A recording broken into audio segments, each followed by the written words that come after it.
Haleluya, puji Tuhan. Kembali kita dalam program Renungan Susanim. Pada hari ini kita akan mendengarkan lagi firman Allah sebagai bekal kita dalam perjalanan iman kita di dunia ini yang bertujuan kepada kerajaan Allah itu sendiri. Nah, saudara yang dikasih Tuhan, kita memang selalu ada di dalam pergumulan hidup dan pergumulan hidup berbagai macam hal yang akan kita hadapi sebagai sebuah tantangan, sebagai sebuah dapat memajukan dan dapat meningkatkan iman kita kepada Tuhan, dan itu tergantung dari perspektif kita masing-masing dalam menyikapi setiap pergumulan-pergumulan yang ada. Untuk itu, saudara dikasih Tuhan, mari kita melihat firman Allah pada malam hari ini dalam kitab Kejadian pasal yang ke-32. Kitab Kejadian pasal yang ke-32, kita akan membaca pada ayat yang ke-22 sampai dengan ayat yang ke-32. Ya, kitab Kejadian 32 ayat 22, firman Allah berkata, "Pada malam itu Yakub bangun dan ia membawa kedua istrinya, kedua budaknya perempuan dan ke-11 anaknya, dan menyeberang di tempat penyeberangan sungai Yabok. Sesudah ia menyeberangkan mereka, ia menyeberangkan juga segala miliknya. Lalu tinggallah Yakub seorang diri dan seorang laki-laki bergulat dengan dia sampai fajar menyingsing. Ketika orang itu melihat bahwa ia tidak dapat mengalahkannya, ia memukul sendi pangkal paha Yakub sehingga sendi pangkal paha itu terpelecok.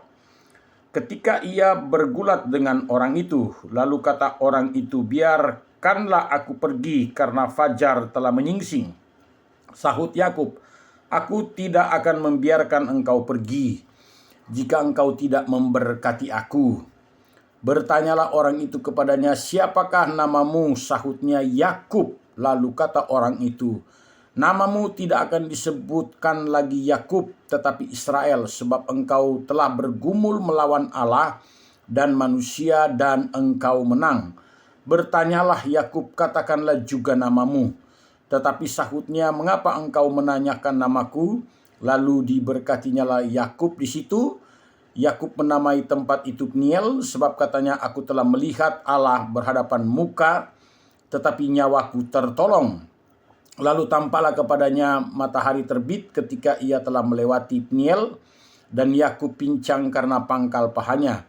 Itulah sebabnya sampai sekarang orang Israel tidak memakan daging yang menutupi sendi pangkal paha, karena dia telah memukul sendi pangkal paha Yakub pada otot pangkal pahanya."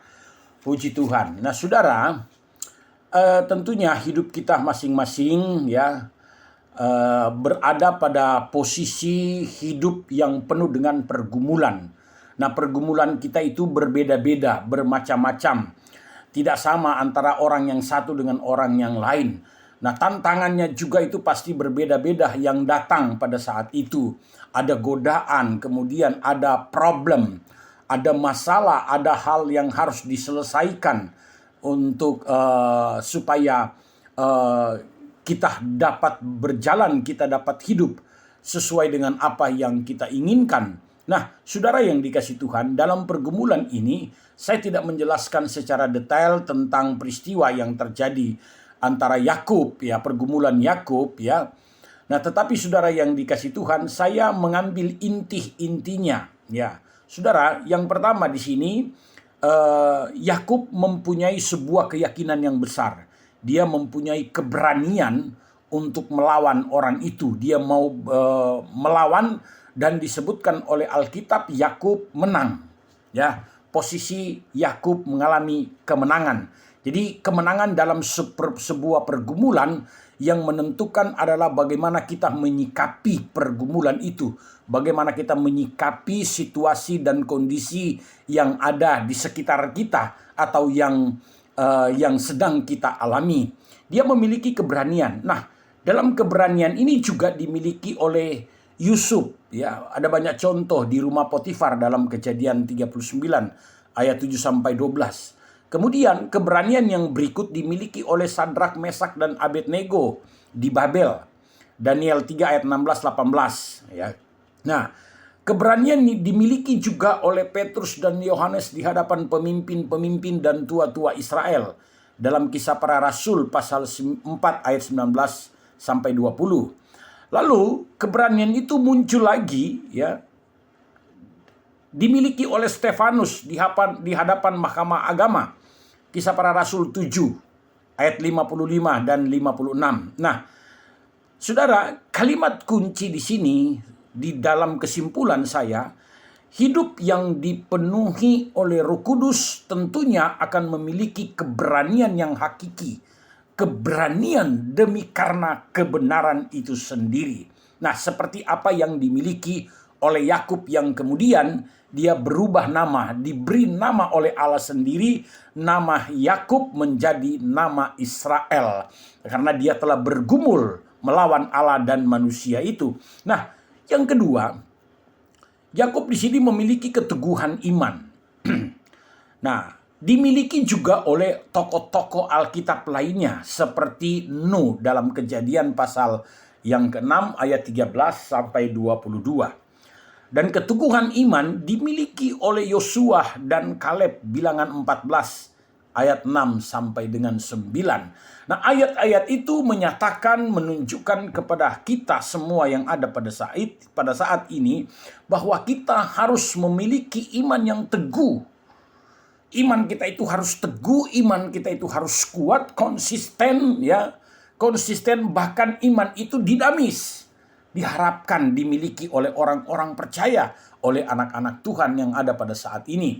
Yang kemudian keteguhan iman perempuan Kanaan dalam Matius 15 ayat 21 dan 28. Keteguhan iman yang dimiliki oleh Stefanus, Kisah Para Rasul 6 ayat 5 sampai dan 7 ayat 59 sampai 60. Nah, saudara yang dikasih Tuhan, apa yang saya simpulkan di sini? Kalimat kunci ialah hidup yang penuh iman. Nah, selain kita harus memiliki keberanian yang hakiki, keberanian secara alkitabiah, keberanian di dalam tindakan kebenaran firman Allah sesuai dengan kehendak Allah, kita harus memiliki keteguhan iman, hidup yang penuh iman. Hidup kita dipenuhi dengan iman. Semua yang terjadi berdasarkan izin dan kehendak Allah, yakinlah, percayalah bahwa Allah sedang menyatakan sesuatu yang besar untuk hidup saudara dan saya. Nah, kemudian saudara yang dikasih Tuhan, yang ketiga, selain kita harus punya keberanian alkitabiah, keberanian karena kebenaran, iman kita harus teguh, harus kuat. Banyak persoalan, banyak tantangan, banyak halangan, banyak pergumulan yang akan kita hadapi di tahun 2024 ini. Dan seterusnya, kalau iman kita tidak kuat, maka kita akan mudah terpengaruh dan terbawa oleh arus. Kita harus menguatkan iman kita sebagai pertahanan yang utama dalam perjalanan hidup saudara dan saya. Kan kita harus, hidup itu harus dipenuhi dengan iman. Nah, yang ketiga, sebagai orang-orang percaya, anak-anak Tuhan, mari kita miliki relasi yang benar. Kita bangun relasi yang benar. Yang pertama dengan siapa? Tentunya dengan Tuhan. Kita bangun relasi dengan Tuhan. Kita membangun hubungan yang baik dan benar dengan Tuhan. Kita meningkatkan kualitas hubungan kita dengan Tuhan. Kita meningkatkan, saudara yang dikasih Tuhan, frekuensi yang sangat kuat dengan Tuhan. Nah, Henokh membangun relasi dengan Tuhan.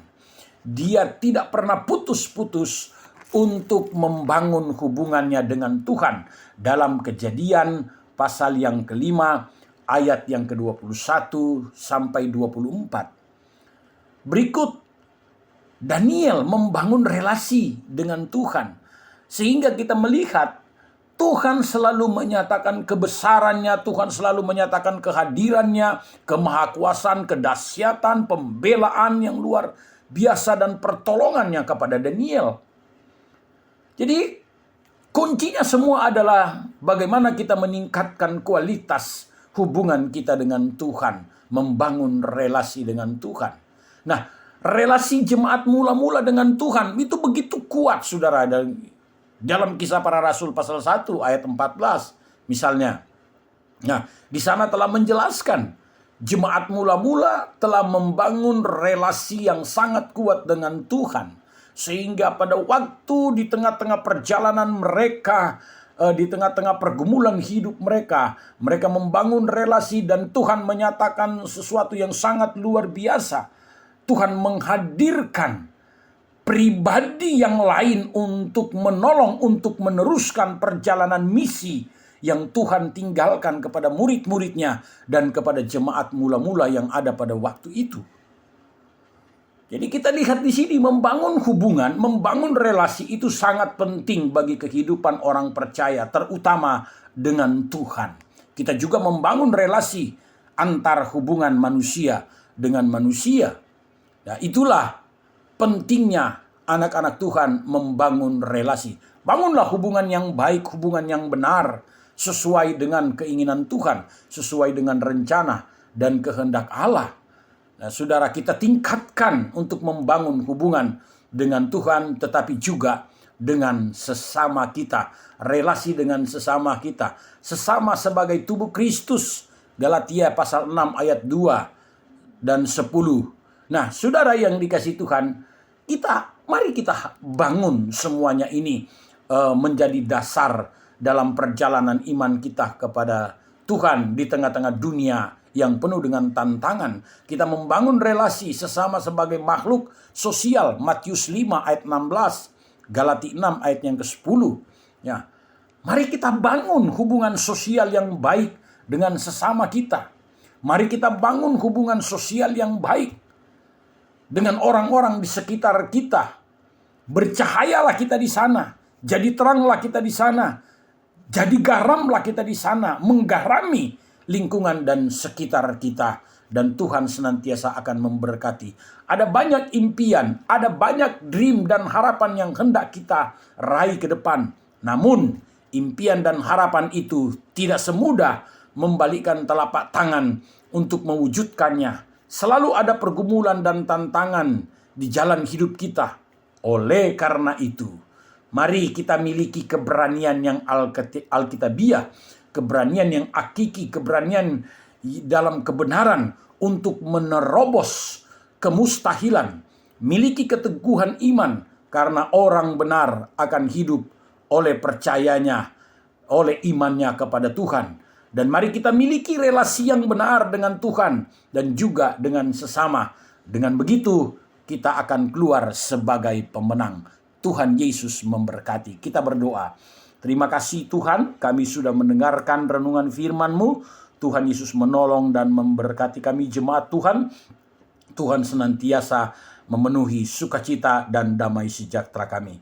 Kami mengucap syukur atas kebenaran yang telah kami dengar ini di dalam nama Tuhan Yesus Kristus. Haleluya. Amin. Demikianlah renungan podcast kita pada malam hari ini. Tuhan Yesus memberkati dan selamat malam. Shalom. Haleluya.